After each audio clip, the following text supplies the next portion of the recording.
Ask, and it will be given to you. Seek, and you will find. Knock, and it will be opened to you. For everyone who asks receives, and he who seeks finds, and to him who knocks it will be opened. Or, what man is there among you who, when his son asks for a loaf, will give him a stone? Or if he asks for a fish, he will not give him a snake, will he? If you then, being evil,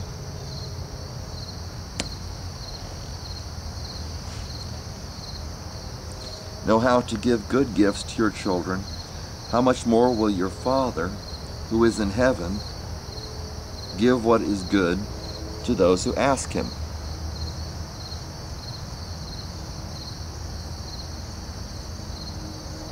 It is a mosquito infested, it's a swamp out here, believe it or not.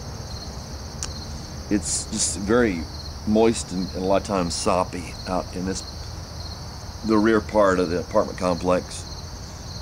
Good morning. It is September 11th, 2009, and it is a Friday. And I'm reading this. I think when the sun gets up, the mosquitoes will go away. Ask and it will be given to you.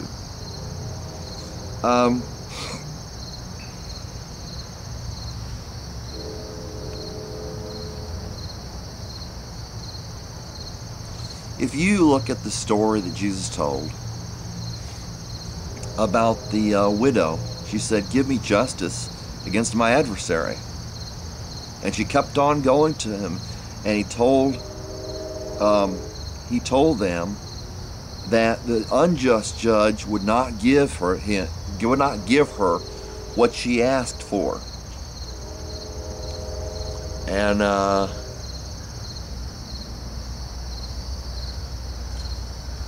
she kept asking, as if this unjust judge was going to change his mind. Well, he did. He said, look, I really haven't changed my mind about, caring about justice. The unjust, and I can tell you, I've been before a legal situation, been before a judge before, and they could give a damn. Pardon me for some people, some Christians think that's not the way to talk, even though I don't believe that's really wrong. But, earthly judges are worldly people, just like most people are called Christians, and whatever you call them is the same way.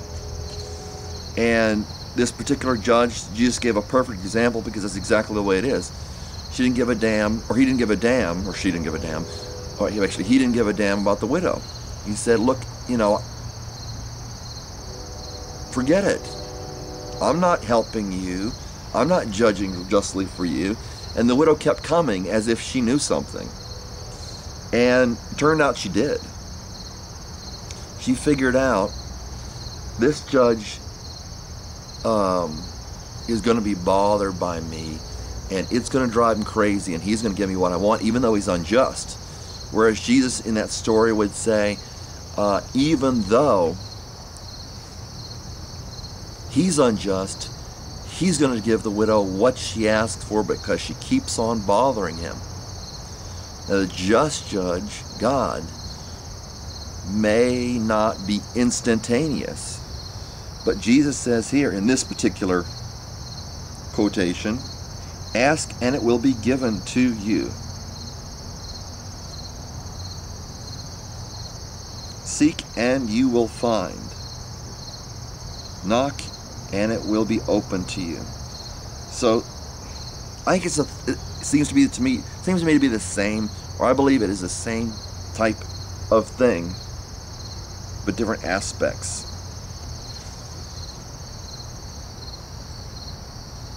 It's talking about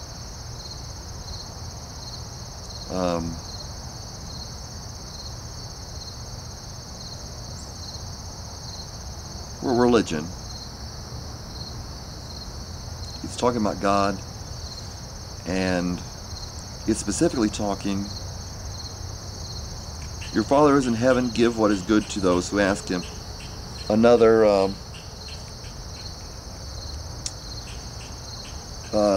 quote of it, it may have some more information, or he may have said it a little bit differently. Give the Holy Spirit to those who ask Him.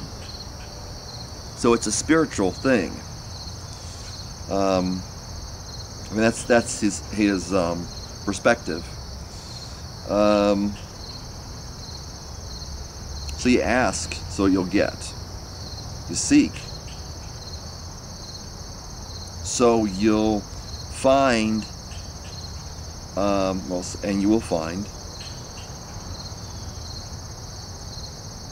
So that hopefully you're looking for something. You know, you may ask for one thing, but if you're seeking God, you're going to find more than just one thing.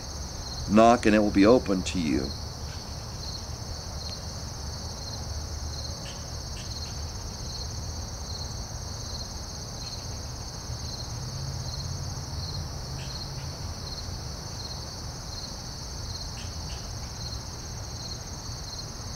That the whole thing would be open to you, rather than you getting one thing or seeking maybe an aspect. Everyone who asks receives, he who seeks finds, to him who knocks it will be open. So it's saying, even though you are evil, it says, if you being evil, this is Matthew 7, starts out in verse 7. If you then, being evil, know how to give good gifts to your children, how much more your Father who is in heaven give what is good to those who ask Him? Not what is evil, but what is good. Just like a good father doesn't give what is evil to his son or his daughter. Okay, ask for a loaf, will He give him a stone? Ask for a fish, He will not give him a snake, will He? So it's saying God is going to be good to you, and that affects you in verse 12. In everything, therefore, saying it's a conclusion, treat people the same way you want them to treat you, for this is the law and the prophets. It's saying God is putting in the law and the prophets back in the back of the Bible. What Jesus is saying, that's because that's the way He is. That He'll give what is good.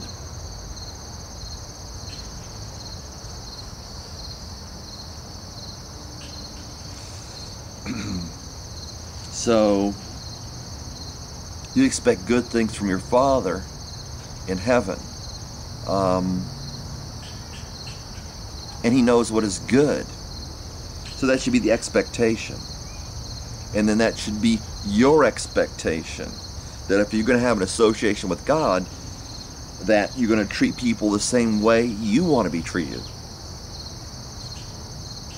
You want them to treat you. It says, literally, you too do so for them. In everything, therefore, treat, literally, you too do so for them. Do so for, would do the same way you want people to treat you. Okay. So, on to verse 13, chapter 7, Matthew.